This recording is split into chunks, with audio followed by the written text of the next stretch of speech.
Hi guys, welcome to my another video, and this is Marcy. Today we are going to be talking about how to earn trust from your bosses in the Middle East. Most especially, I make these videos for the ladies who plan on coming in the Middle East to work, or who are already in the Middle East and you're stranded, you don't know what to do next, or anyone who find this video important.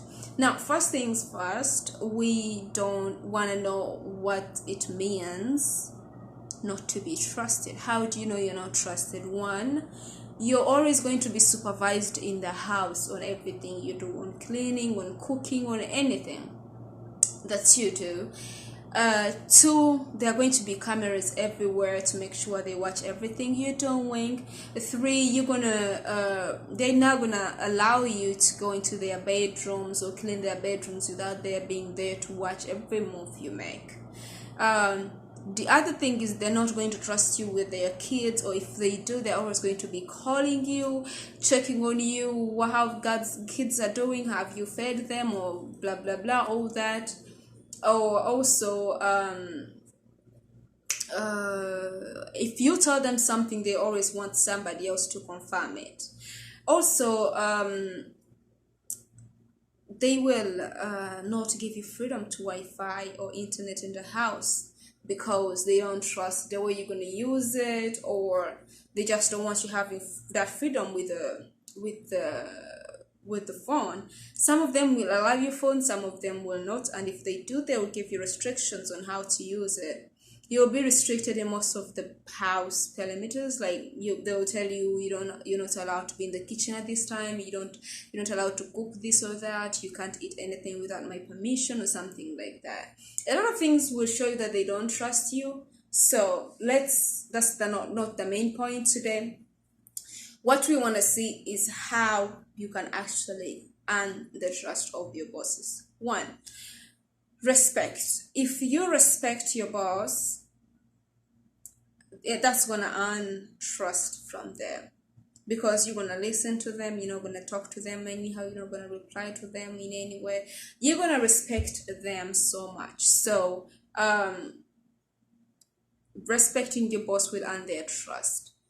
Two is asking permission on anything you're going to do. Anything, almost everything.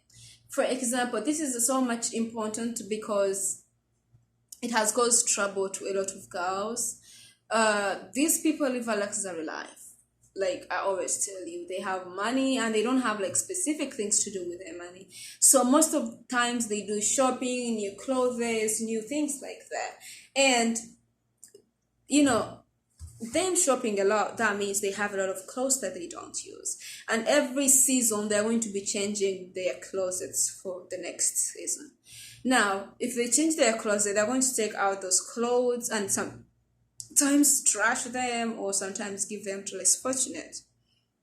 Now, no matter where you found the dress, maybe they've put their clothes in the trash bag and they put it outside, and you think like you need it. It can be useful to you or to your mother back in the village, and you want it. Yes, it is on the trash, but before you take that clothes, take it to your boss and ask her, "Hey mama, can I have this? I found it on the trash." If she says yes, take it. If she says no, please don't. Please don't. Some families, they rather throw them away than give the clothes to the maid. And that's okay, because that's who they are and we can't do anything about it. But don't take something without letting them know. The problem will come in the future when they find out that you have that trust that they bought, because they know what they bought, and they forgot that they actually wanted to throw it away. And you took it and kept it, right? Instead of them thinking that actually you got it from the trash, they will think that you actually stole it. You will not have any explanation that you didn't actually steal it, because no one saw you picking it from the trash. But if you tell them that, if you ask for permission before you take it, it's going to be easier for you to explain to them that you actually didn't steal it, but you asked for permission and that's why you have it.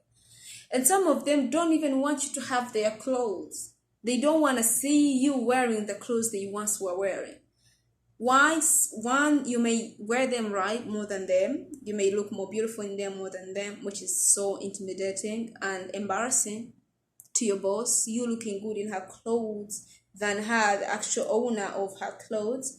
Or they just don't want you to have it. Some houses you have to wear your uniform all the time, and wearing other clothes will not be a good idea. So before you use it, ask them.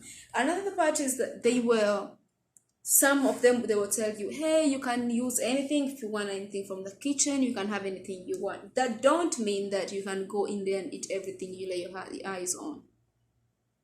Okay, if you need anything from the kitchen and you're hungry, get to that food and ask your madam, mama, can I eat this? Is it okay? If she says okay, then eat it. If she says no, please don't.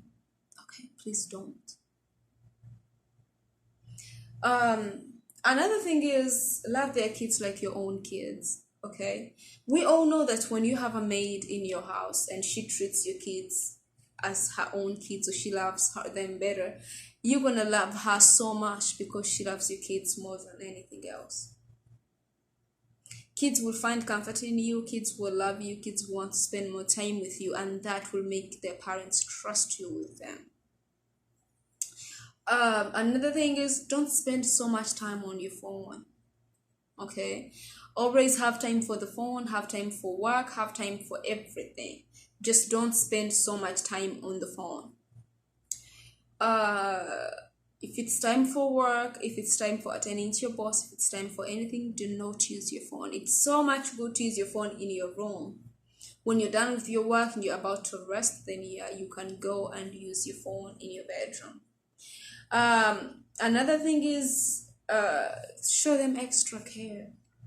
For example, if you're in charge of taking care of the mother, show her extra care. Always make sure she have eaten in time. Is she happy? Does she need some coffee? Does she need some tea? Always check on her. Hey mama, what can I do for you? Do you need this? Can I do this for you? Always find something to do for her.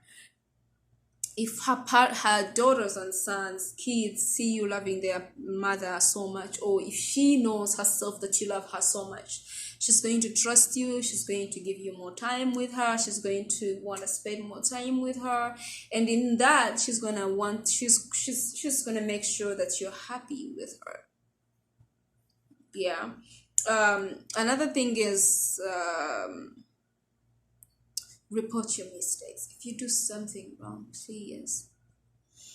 For example, if you broke the cup and you don't know what to do, take that cup and take it to your madam and tell her, mama, I'm so sorry I broke this cup. I did not mean it.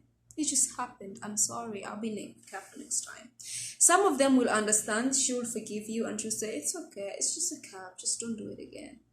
And some of them will be so angry and mad and all that, but it's gonna be less than what would happen if she found out that she broke the cup yourself. If she found out that she broke the cup herself and you kept it, she'll be shouting on top of her voice. You will not have a chance to explain yourself because she will be asking you questions one by one without giving you a chance to answer anything. And also, what's good about it is that even if in the future they happen to find something wrong at the house or in the house, she will defend you, or the family will defend you. They will say, no, she didn't do it, because if she does something, she tells us. So she did not do this. Okay, one other part is that have a smiling face always. Always be happy around the house. Always don't be so sad, even if these people can call you like 1,000 times and you feel like you're about to run crazy. But no matter how many times they call you, come smiling, come happy, attend to them with the best face you can ever have. It makes it easy for someone to send you for something. It makes it easy for someone to be around you. It makes it easy for them to treat you with authority because you're smiling, like they can call you. send you for something and all of that in an easy way. Okay, be friends with the madam. I already told you that. When you're friends with her, open with her, compliment her, tell her how she's lost weight, even if she's not. Uh, Tell her how beautiful she looks, how young she is, on top of having all those kids. Tell her how she looks smart when she dresses up something. Tell her how you miss her if you're not in the house. Like, show her more than just a boss to you. Show her that she's more than just a boss to you, and that will make her feel like you treat her more than she deserves, and she will want to give you the same in return. Do your things in time. Okay, if you know that you're supposed to be done cleaning at 10, make sure you're done cleaning by 9:30. If they told you please wake up at 6, please wake up at 5:30. If you know they need their lunch by 1, please make sure you have their lunch ready at 6:30. Why? Because when you do things on time, you have a chance to change your mind, you have a chance to do the right thing, you have a chance to correct things. So always make sure that you do things on time. It's so good. And it will make them not to worry about a thing because they know you got it.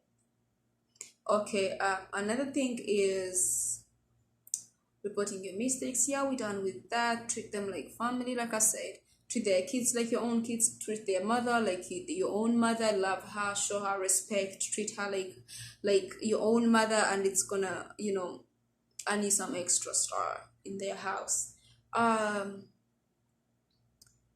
Treat their kids like adults. Some of us, we don't respect their kids because you're older than them, because they are too young, or you can afford to talk to them anyhow and get away with it. Please respect their kids. If they call you just like their mother, come. If they send you for something, please do it. If they ask you to do something, please do it. If they yell at you, please don't yell at them back, because that's not your father's house. Know your position in the house, that you're just a maid. Always don't forget that. I tell you guys, treat Arab house like a school. That we used to be in the school, and you could not make your own rules and regulations. You could not leave school until the end of the term. You could not talk to your teacher anyhow. You could not treat your fellow students anyhow. So do that. Figure out like working in the Arab house like that, except you're getting paid. It's gonna be so much easier. We never hated our teachers because they used to talk to us anyway. You know how embarrassing our teachers used to make us feel? But you could not talk to your teacher anyhow you want. So I want you to treat your bosses in the diaspora like your teachers. Do what you're supposed to do on time and leave the rest to them. Some families will treat you better, sometimes some families will not, but that's not your problem. Just don't give them the worst side of you. Be the best person they've ever met, so that when you leave, they're going to miss you. Okay, and always appreciate the little things they do for you. If they buy you something, no matter how ugly it is, no matter how bad the dress is, so much show that you're so much happy. Oh my god, I can't believe you got this for me. It's so beautiful. It looks expensive, but you already read the price tag, shows it's 10 real. And that's okay. It's just having sugar on the cake. Yeah. And we all know you're gonna be having some money when you leave their house, and you're gonna go and buy your own clothes and buy, get your own standards. But if you're in their house, act like you know nothing. Yeah. With all that, I know it's a lot of ways to earn respect from you bosses. Like, be apologetic, Take your responsibilities all the time, no matter whether you're sick, weak, or you can't, or you late, or you're tired. Always fulfill your responsibilities as a house helper and make sure they are satisfied with your work. And if they are not, do your best. Okay, we are human beings, we're not supposed to be perfect. That's why I've told you, do your best to do the best. Be apologetic, love them for as long as you want them to love you. Treat them like a family, and always believe in God that their hearts will ever change and they will love you. Some of you guys, you're new in the Middle East and you're going to come into a family where they had the worst housemaid in the previous days, and when you come, they're going to see you like the maid that just left. They're not going to trust you. They're not going to love you immediately, and they're going to give you a lot of tests for you to pass so that they can trust you. And if that happens, that's okay. Let them do their tries as much as they want, but show them that you love them regardless. You're here and you're different, and you're not like the previous one that left. Slowly by slowly, they're going to change and love you. And if they don't, and you reach at the point where you can't keep it up and you want to live in a wall, find a reason that is reasonable for you to leave their house and go back to your company, and either change a house or go back to your home country. What we are fighting for here is for you to go back home in one piece and in peace. So in order to do that, do not create a wall to your bosses. Do not. Because I want to tell you something. Even if something happens to you, it's going to take a year or 2 years for your company to know that you no longer exist in the world. Because it's not that your company checks on you every week. And some families, they will take your phone, so you will not have the phone to always talk to them all the time. So know your position, act humble, and always pray to God. Put them in God's hands, and everything will be okay. Without saying any more further than that, I want to thank everybody who stopped by to watch this video to the end. Please like, comment, and subscribe to my channel. It will mean so much to me. And share my videos. Help your sisters planning to come in diaspora. I post videos like this every week that teach life in the Middle East, life in Saudi, how to be a perfect employee, how to get wealth, how to do all that. I have a lot in stock, and I know I'm going to be helpful to young youth that is supposed to change their story, that is trying to change their story. So if you support my work and you believe that I can do a difference with you, please like my video, comment, and recommend a friend to watch it. Thank you so much. Thank you. I'm remaining Masi Akamprila, the Essential Girl. I love you so much.